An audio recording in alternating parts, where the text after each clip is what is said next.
Imagine having a power so dangerous, the entire world would lose control just by smelling you. This man didn't just kill for survival. He killed to create perfection. And what he created was more powerful than love, religion, even human will itself. The story opens with a man named Jean-Baptiste Grenouille sitting quietly in a dark cell, waiting not to escape, but for his death. Guards suddenly storm in, drag him out, and throw him before a raging crowd screaming for justice like they've been waiting for this moment forever. A lord steps forward and calmly delivers the sentence. 2 days from now, Jean will be chained, beaten with iron rods, and executed in the most brutal way possible. And the craziest part, this didn't start with a crime. It started with a smell. Years earlier, in the filthy markets of Paris, a woman is working like nothing matters, until she suddenly goes into labor right there between rotting fish and blood.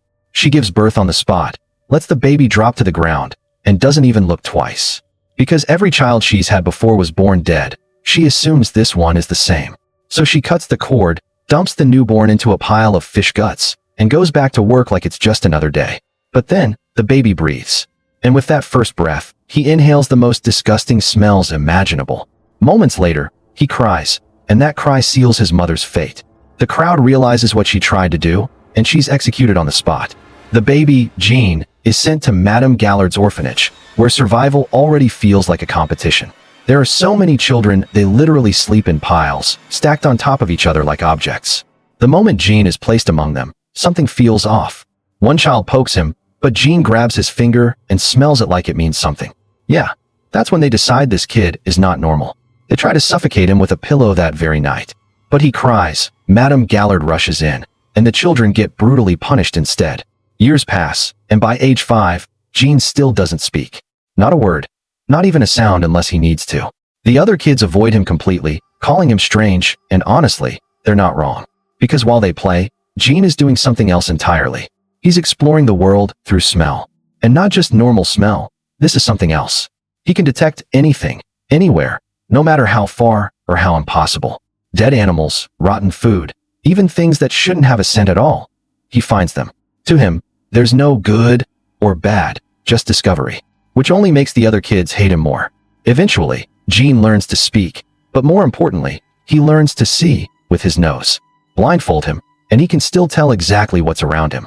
By 13, Madame Gallard sells him off to a man named Grimel, who owns a tannery. On her way home, she gets robbed and killed. And yeah, this is where life gets worse. The place is unbearable, the work is brutal, and most workers don't last 5 years. But Jean, he survives. Not because he's strong, but because he's obsessed. Obsessed with one thing, smell. After years of grinding through hell, Jean is finally taken into the city. And the moment he steps in, it's like his world explodes. So many scents, so many layers, it's overwhelming in the best way possible. Then suddenly, something hits him. A smell so perfect, so pure. He freezes. He follows it like he's being pulled by something invisible. And that's when he sees her, a red-haired girl selling plums. At that moment, nothing else exists. Jean follows her, getting closer, breathing her in like she's not even human. He doesn't speak, doesn't act normal, just smells her.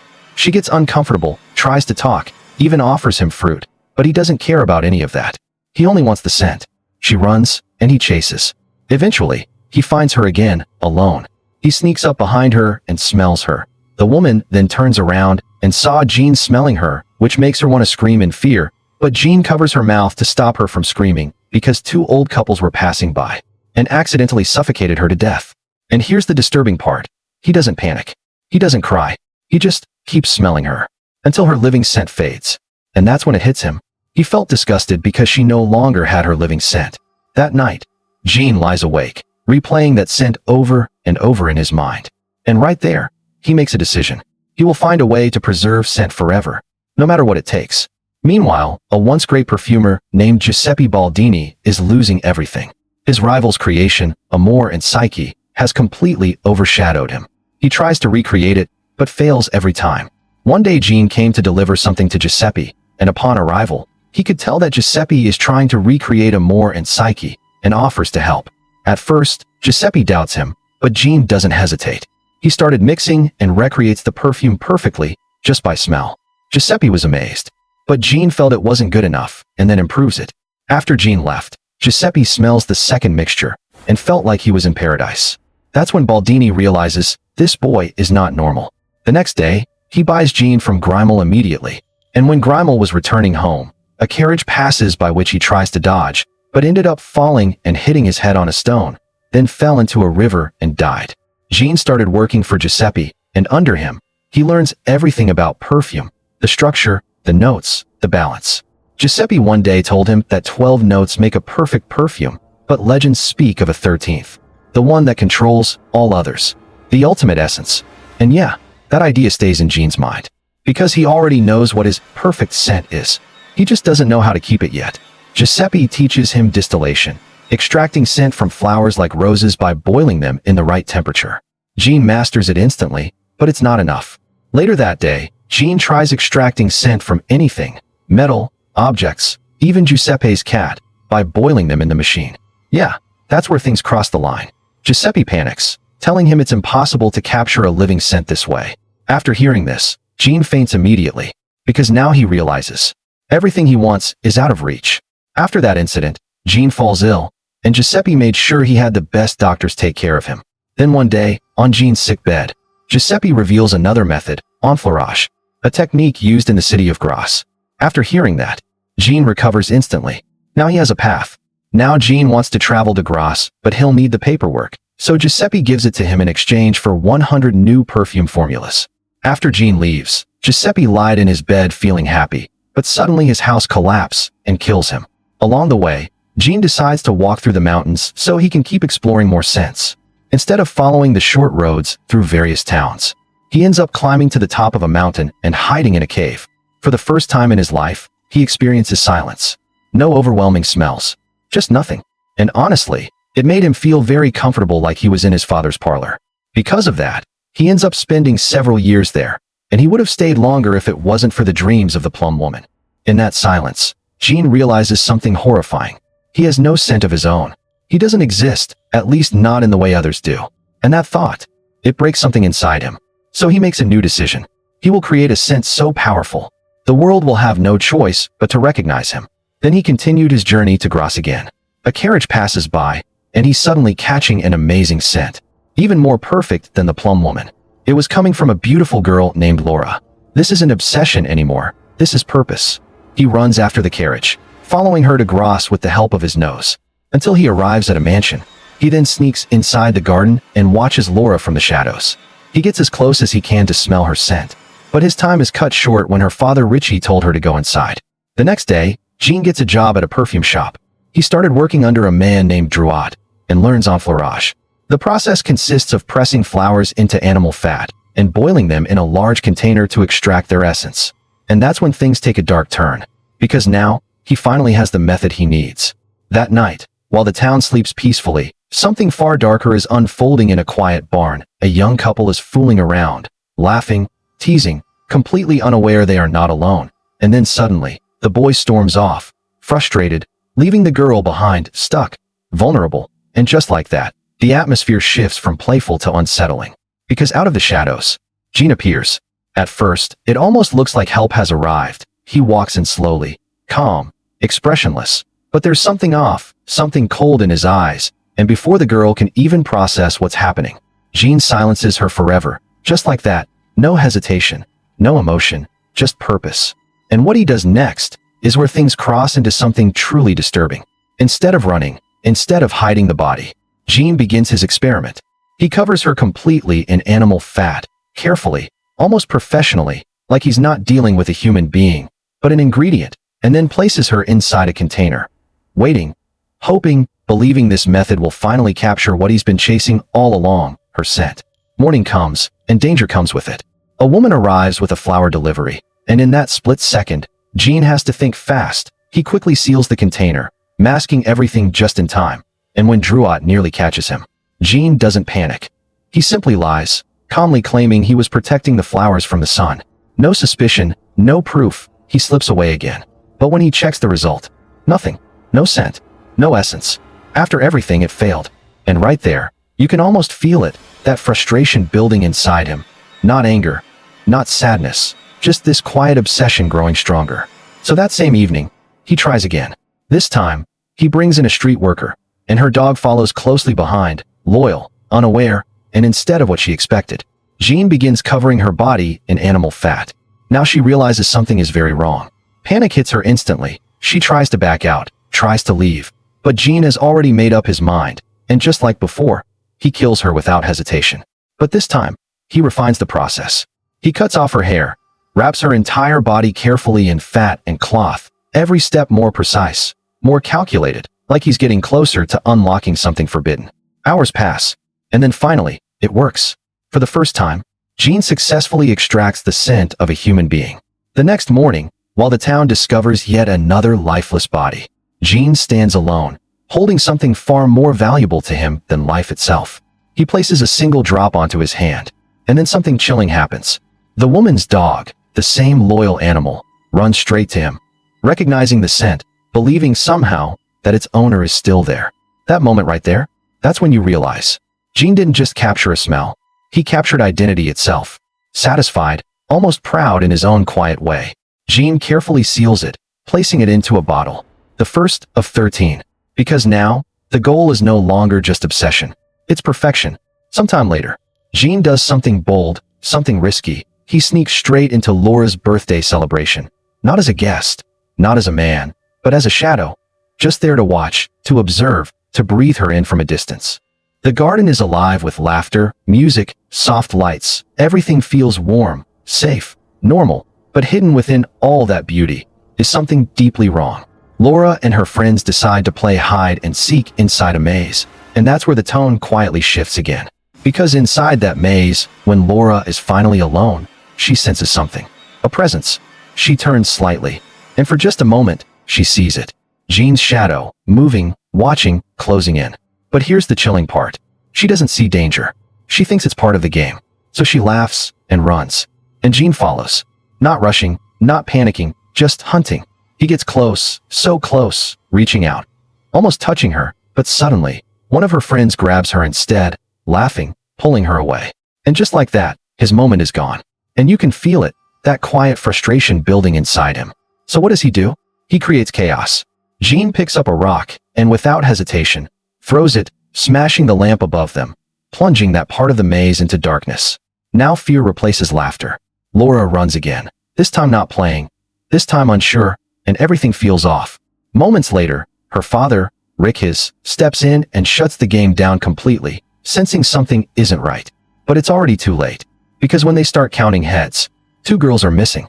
And while the party slowly turns from joy into confusion, then into fear, Jean is already back in the shadows, continuing his work. Those same girls are now part of his process. Covered, wrapped, stripped of identity, reduced to nothing but essence, as he carefully extracts their scents, adding them, one by one, into his growing collection. Each bottle, bringing him closer to something only he understands. Later, when Druot confronts him for neglecting his duties, something unexpected happens. He smells Jean's hand, and instantly, his entire tone changes. The anger gone, replaced by calm, almost submission. That's how powerful Jean's creation is becoming. It doesn't just smell good, it controls people. The next morning, reality hits the town hard.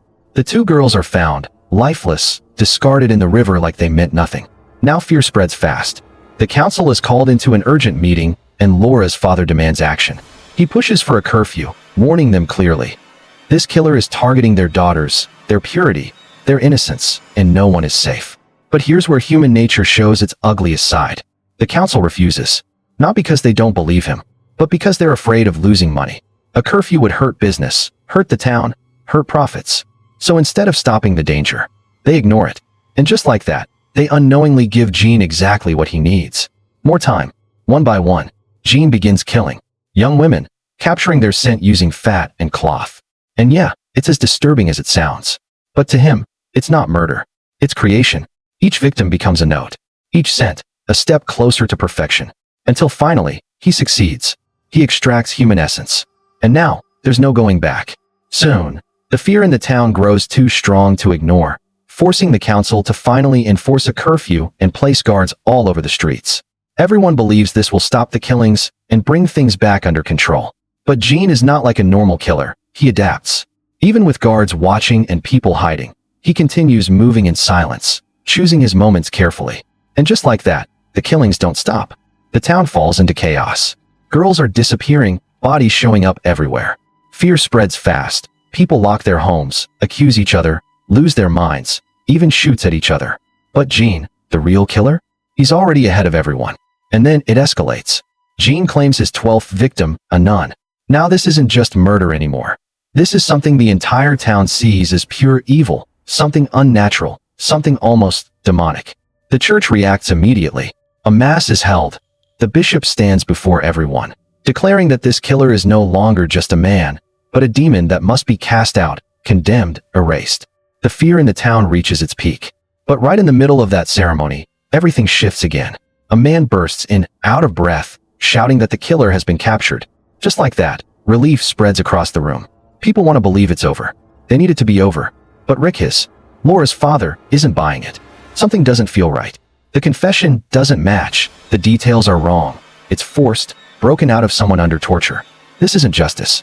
This is desperation. But the council? They don't care anymore. They just want closure. So they execute the man, quickly, publicly, burying the truth just to restore peace. And while the entire town believes the nightmare is over, the real monster is still out there, still working, still getting closer. Because at that exact moment, Gene is completing something extraordinary. He takes the 12 cents he has collected, carefully, precisely, and begins to blend them together. And the result? It's beautiful, powerful, almost perfect, but not quite. Because even Gene knows something is missing. The final note, the 13th essence. And in his mind, there's only one person who can complete it. Laura. Meanwhile, she's still living her life, surrounded by people, laughter, unaware that she's already been chosen. Until her father steps in. Rick doesn't relax. He doesn't celebrate. He acts. He pulls Laura away from everything, takes her home, tightening security, watching every detail, because deep down, he knows this isn't over. That night, Gene makes his move. He slips into the mansion like a ghost, silent, calculated, unstoppable, and makes his way to Laura's room. But suddenly, Rick wakes up. Instinct. Fear. Something pulls him out of sleep, and he rushes straight to her room. The door swings open, but Laura is still there. Safe. Untouched. Gene is gone. Like he was never there. But one detail gives it away. The window is open. And that's all Rick needs to know. The danger is real. Closer than ever. So the next morning, he makes a decision. No risks. No waiting. He packs everything, takes Laura away, far from the town, far from the killer. But here's the part that shows just how far he's willing to go. He sets a trap. He sends out an empty carriage in the opposite direction, hoping to mislead whoever is hunting them, while he and Laura escape quietly, on horseback, into the unknown. Smart move, but not enough. Because Gene doesn't follow roads. He follows scent. Back in town, the street worker's dog, loyal, restless, begins sniffing around, following a trail no human could ever detect. And then suddenly, it stops. It finds something buried. Clothes. Familiar ones. Its owners. And that's when Druot notices. Curious at first, then uneasy. He starts digging, deeper, faster, and what he uncovers is horrifying. More clothes. More hair. Evidence. All of it hidden. All of it connected. Without even realizing it, he has just stepped into Gene's world. Meanwhile, far from the town, Rick and Laura finally reach a remote inn. Isolated, quiet, the kind of place no one would think to search. He doesn't take chances. He rents every single room, clears the entire place, and chooses the safest one for Laura, a room with no windows, no access, nothing. Then he locks her in. For the night, she is completely sealed off from the world. Safe. Or at least, that's what he believes. Because Gene is already close. Still following her scent, step by step. He finds the inn, slips inside through the servants' quarters, silent as ever. Then, calmly, carefully, he takes the key, right from Richie's table, while he sleeps.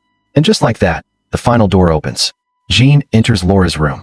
She's there, asleep, peaceful, untouched, the final piece of perfection lying right in front of him. He moves closer. This is it. The last step.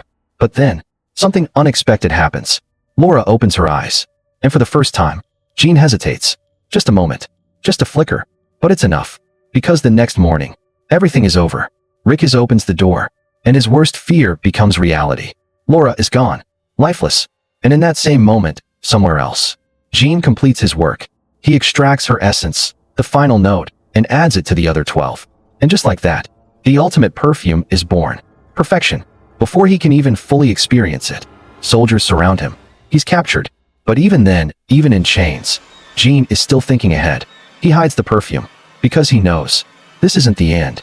Afterward, Rick tries to break him. He tortures him, demands answers, demands meaning. Why did you kill her? Jean looks at him, calm, empty, and says only one thing. I needed her. Nothing more. No regret. No explanation. Just need. And now, we return to where it all began. The day of execution. The entire town gathers, watching, waiting, ready to witness justice. Jean is brought out. But this time, he has a plan. Moments later, a carriage arrives. And what steps out is no longer the same man. Jean is dressed like a noble, calm, composed, and just a few drops of that perfect perfume rest on him. And the moment people smell it, everything changes. They fall to their knees. Just like that. No resistance. No thought. Just pure submission. Jean walks forward, slowly, confidently, and even the executioner, the man meant to end his life, declares him innocent. Think about that. A single scent overpowers judgment, morality, truth. Then Jean takes it further. He pours some onto a handkerchief and waves it gently, letting the scent spread. And what follows is chaos. The entire crowd enters a state of overwhelming euphoria, crying, worshiping, losing control. Even the bishop falls to his knees, calling Jean an angel. For the first time in his life, Jean is seen, praised, desired, powerful. But not everyone falls. Rick is, standing at a distance, untouched by the scent, watches in horror. He sees the truth, but it doesn't matter, because Jean releases the handkerchief into the wind. And when it lands among the crowd, everything breaks. The people lose all control, completely, turning into something primal, instinctive, collapsing into one another in a chaotic mass. And as Jean watches all of this, something hits him. A realization. He imagines the plum girl, the very first scent he ever loved. And it finally clicks.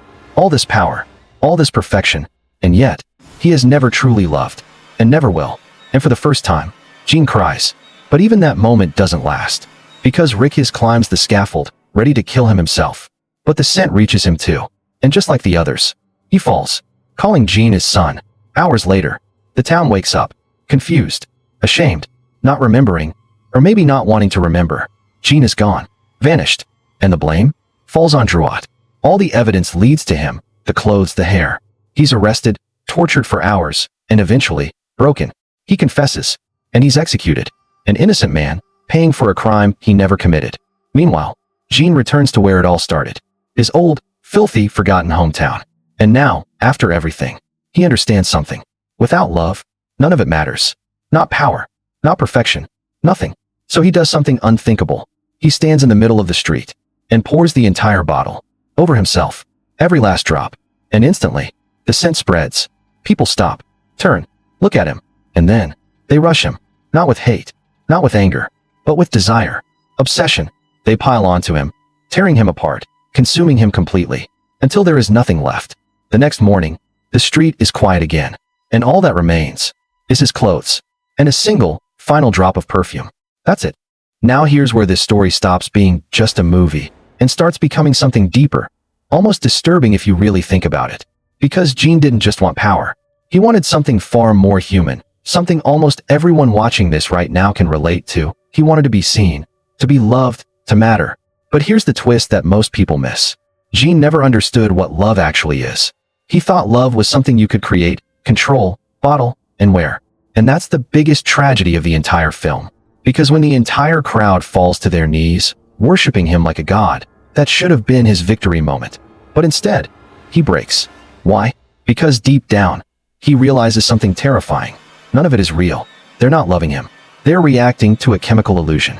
That right there is one of the smartest psychological messages in this film.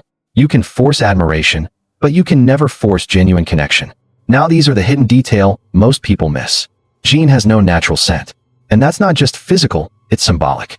It means he has no identity, no emotional imprint, no human presence. In simple terms, he exists, but he doesn't belong. That's why he becomes obsessed with capturing other people's essence, because he has none of his own. Educational breakdown. The movie is actually built around real perfume science. Perfumes are structured in layers, notes. The idea of a 13th note represents ultimate emotional control. The extraction methods shown are based on real techniques like distillation and enfleurage. But the film exaggerates it to make one powerful point. Scent is directly tied to memory and emotion. That's why something as simple as a smell can instantly take you back years in your life. Now imagine weaponizing that. That's what Jean did. Critique. What makes this movie genius is not the killings. It's how quiet everything feels. There's no loud action, no dramatic hero, no typical villain speech. Just a man, observing, calculating, and slowly crossing every moral line without even realizing it. But at the same time, that's also what makes this film uncomfortable for some viewers. It forces you to sit inside the mind of someone who doesn't think like you. And not everyone is ready for that. If you take one thing from this story, let it be this. Being admired is not the same as being loved. Jean achieved something impossible. He made the entire world worship him in seconds. And yet, he still died feeling empty. That's not just storytelling. That's a warning. And the most haunting part? At the very end, when they consume him, they believe they're experiencing something divine. But in reality, they're just reacting like animals. Which makes you wonder, was Jean the monster? Or was it everyone else? If this breakdown made you see the movie differently, then you already know what to do. Join the D Billions family by liking, subscribing, and dropping your thoughts below. Now my question is, if you had Jean's power, would you use it differently, or would you become the same? I'll see you in the next one.